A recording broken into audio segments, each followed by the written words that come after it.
Alors bonjour à tous, l'objectif dans cette vidéo c'est évidemment le bac S 2018, le sujet centre étranger, donc sujet qui est sorti le 11 juin, très récent.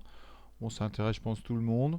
Alors exercice donc numéro 1, c'est sur les fonctions, un exercice bon, plutôt intéressant, pas très compliqué on va dire, plutôt un exercice traduction de texte, chose qui peut être intéressante pour les révisions. On fait un petit taux moyen, il n'y en a pas tant que ça finalement dans les sujets, donc ça c'est la dernière question, rien de difficile. Une primitive très classique.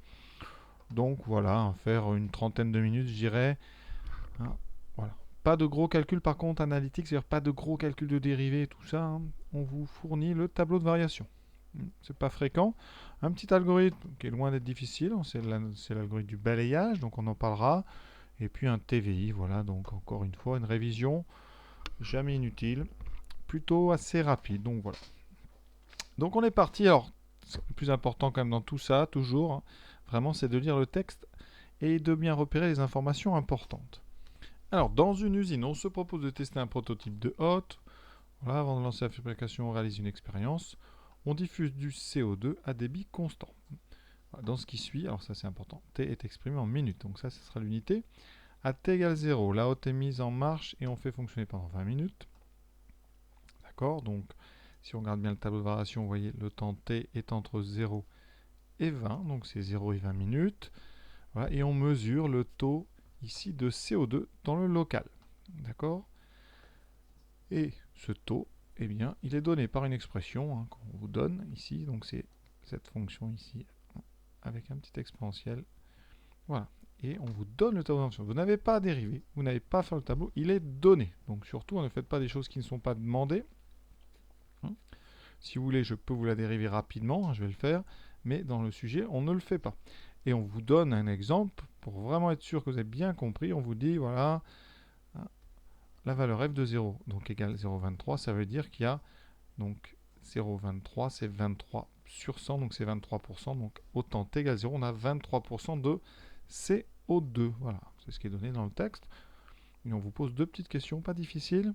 Hein. Donc première chose que je vais faire avant de commencer les questions, on va regarder rapidement la dérivée pour voir si on retrouve bien ce maximum ici en 1,75. Cette fonction, elle se présente ici. Alors deux parties, on a le plus 0,03. Ça en dérivant, vous savez, ça va disparaître. Donc on va s'occuper donc que du premier terme ici qui est un produit. Donc comme tout produit, on va le dériver avec u fois v. Donc j'ai besoin d'une fonction u, ça sera donc le premier facteur 0,8t plus 0,2. Et ensuite, le deuxième, Vt, c'est exponentielle moins 0,5t.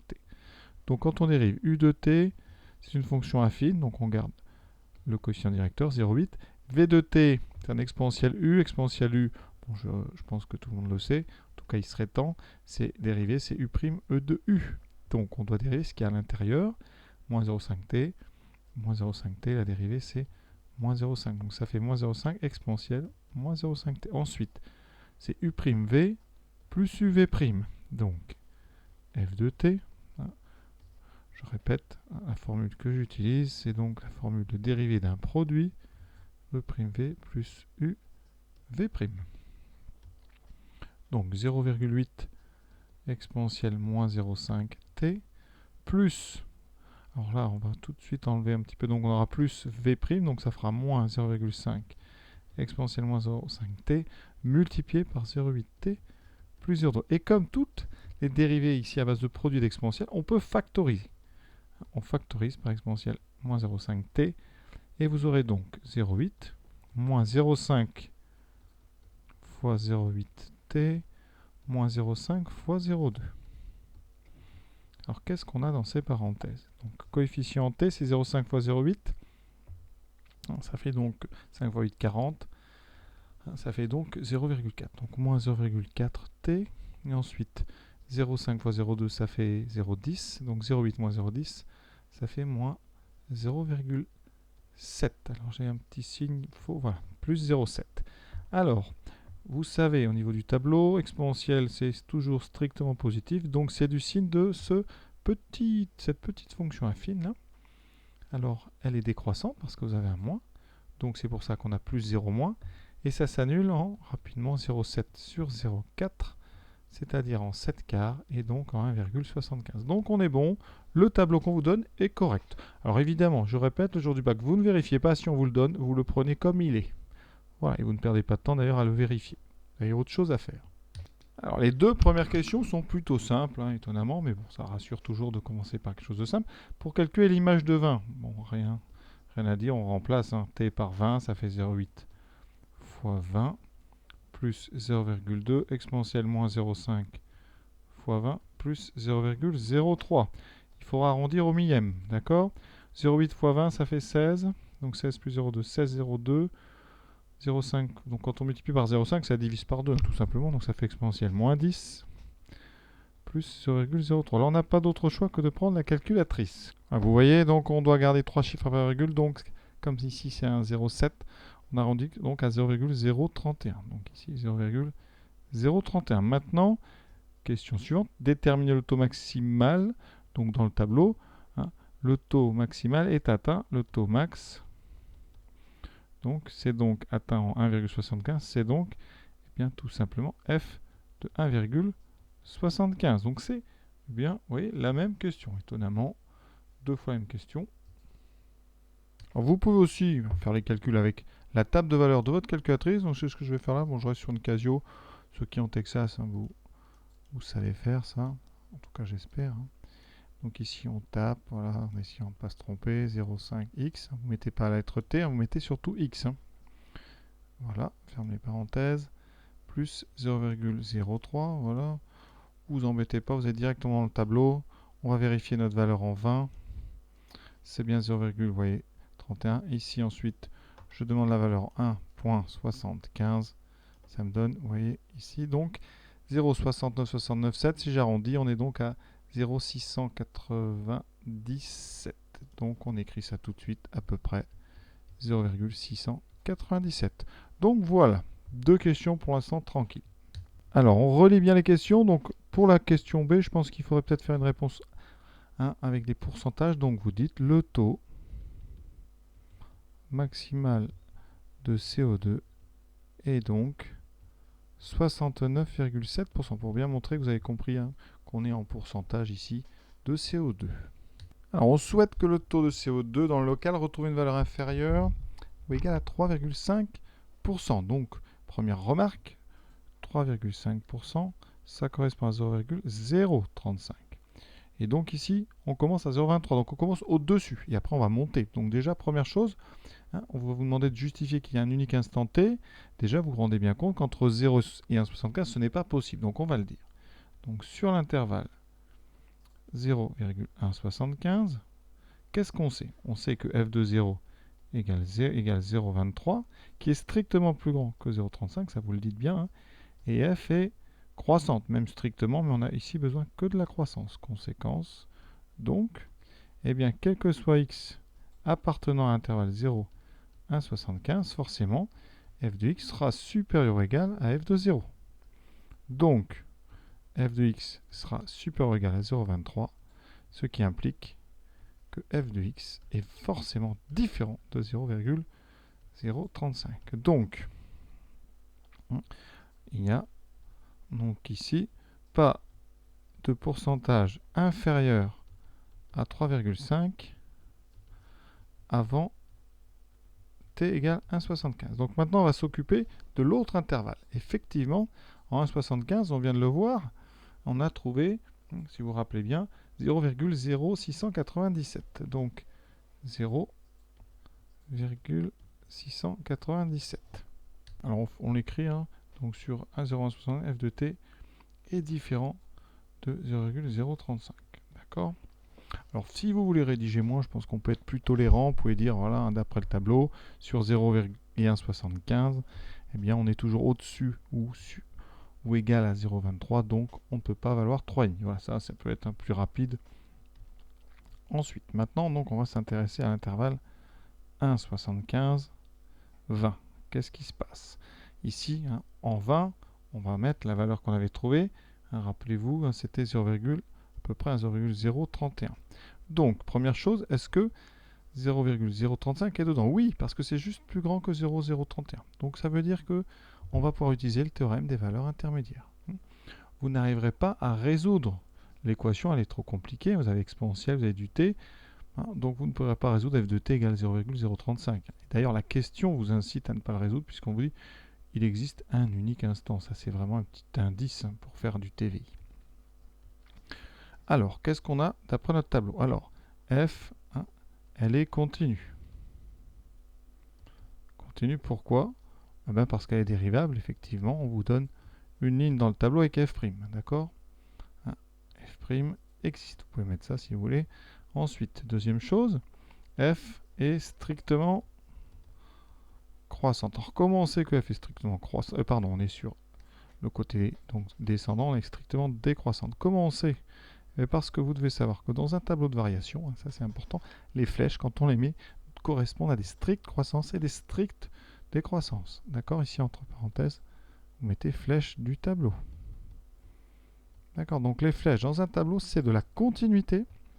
Donc d'ailleurs, on aurait pu donner l'argument aussi ici, hein, dans la première justification de continu. Hein, d'accord? La flèche existe. Une flèche dans un tableau de variation, en terminale, c'est strictement et c'est continu. Ça, c'est très important. Et on s'en sert justement. Ensuite, les arguments pour avoir une valeur intermédiaire. Qu'est-ce qu'on a? Eh bien, l'image de 1,75, hein, qui est à peu près 0,697, est plus grande que 0,035. Et l'image de la borne droite, 20, est à peu près égale à 0,031 et plus petite que 0,035. D'ailleurs, vous avez bien compris, c'est pour ça qu'on vous fait calculer deux valeurs dans la première question pour s'en servir maintenant.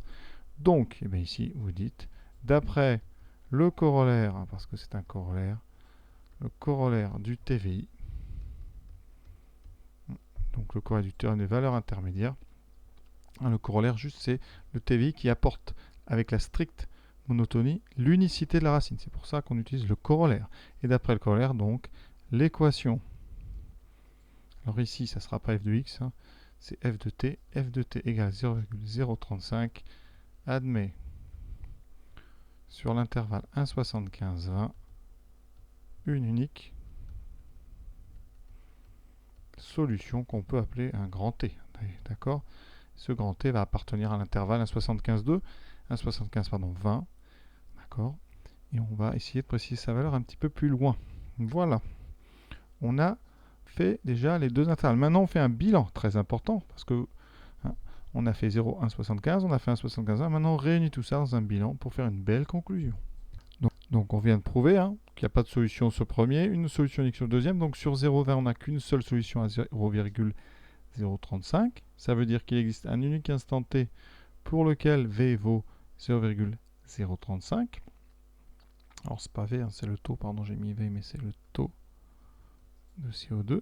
Et donc par décroissance, parce qu'après c'est décroissance, hein, par décroissance, eh bien, pour t supérieur ou égal donc à notre temps t, on a bien le taux qui passe en dessous, le taux qui retrouve une valeur, enfin qui trouve même, parce que le mot retrouver c'est un petit peu, hein, ça n'a jamais été, ça part à 0,23, donc ça ne retrouve pas vraiment une valeur inférieure ou égale à 3,5%. On a bien le taux qui retrouve une valeur inférieure ou égale à 3,5%. Donc voilà, on a essayé de vraiment faire la conclusion la plus précise. D'accord? Et maintenant, on va passer donc à la question suivante, un algorithme. Alors maintenant, on arrive dans notre algorithme. Alors cet algorithme, qu'est-ce qu'il y a? Il y a trois valeurs au début, t, p, v. Alors t, c'est le temps. Hein. Bon, on commence à 1,75. Voilà. Donc au début, t vaut 1,75. Ensuite, on a une valeur p.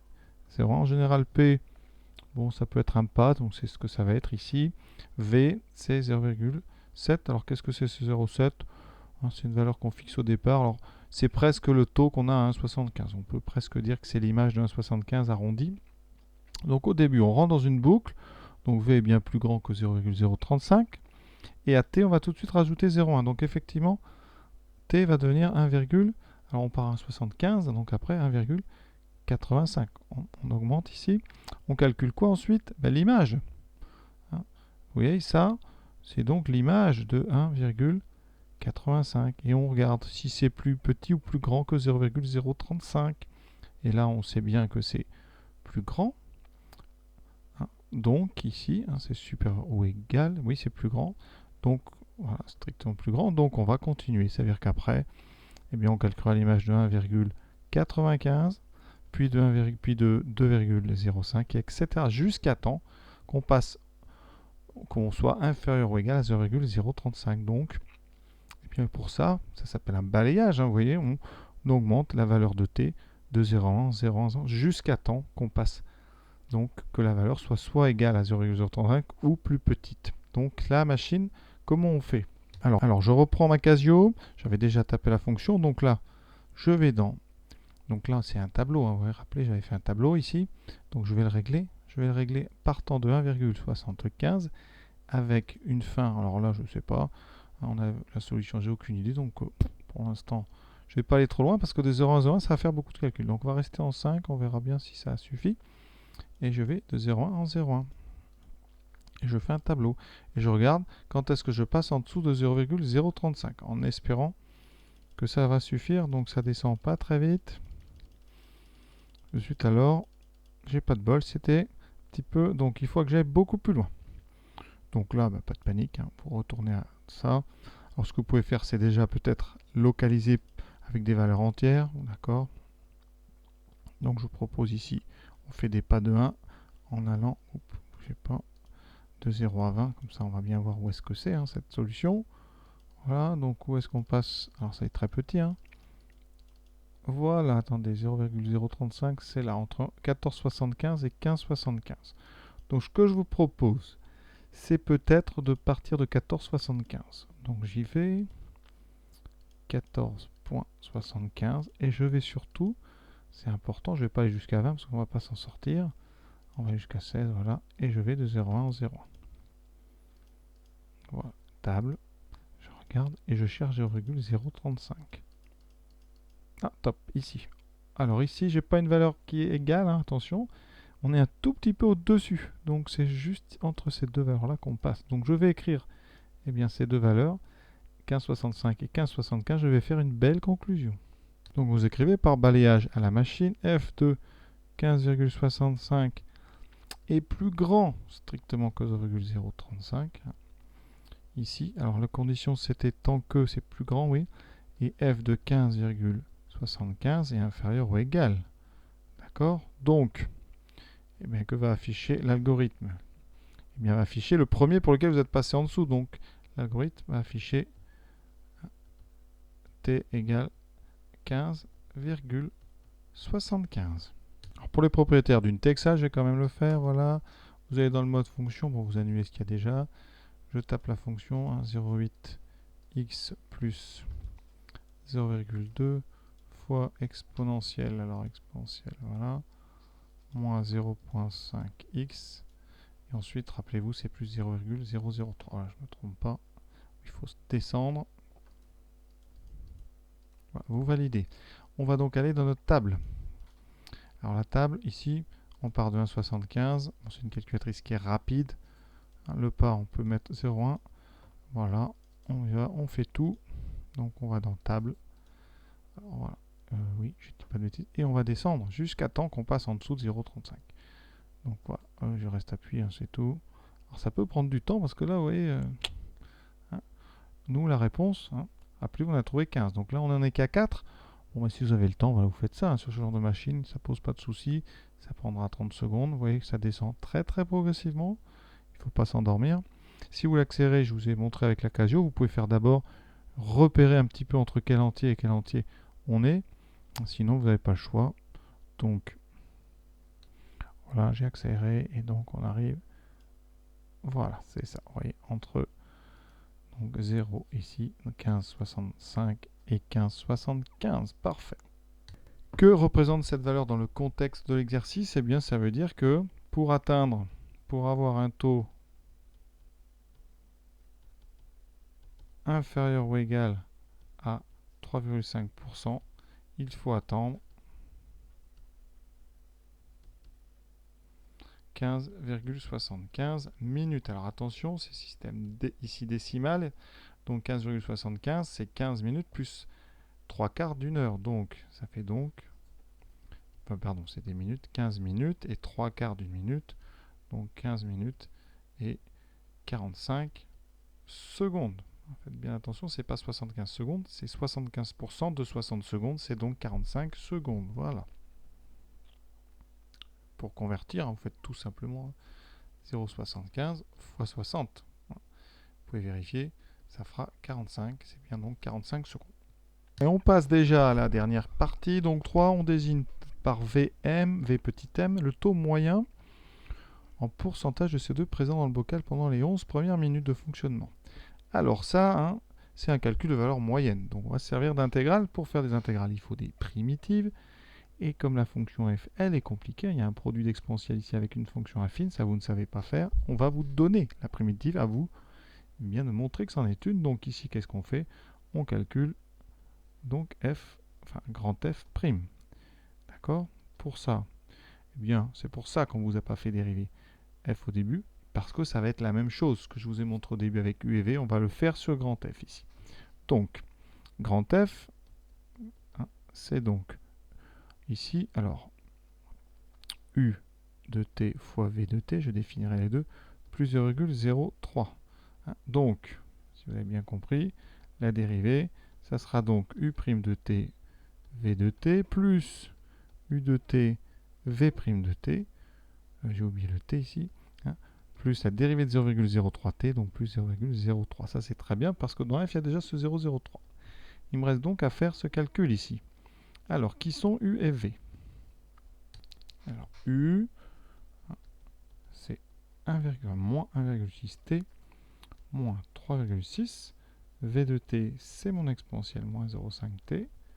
Donc, u', c'est la dérivée d'une fonction affine, donc on garde le coefficient de t, moins 1,6. v', je l'ai déjà dit tout à l'heure, c'est exponentielle u, donc u' e de u, avec u qui vaut ici moins 0,5t, et j'applique tout ça. Donc f' vaut u', donc la première diagonale, moins 1,6 exponentielle moins 0,5t, plus, alors là je vais mettre plein de parenthèses, comme ça on va faire le calcul tranquillement, fois donc v'. Alors on a une belle factorisation par l'exponentielle qui est ici et là. Et après, vous allez voir, on arrive très vite à notre fonction petit f.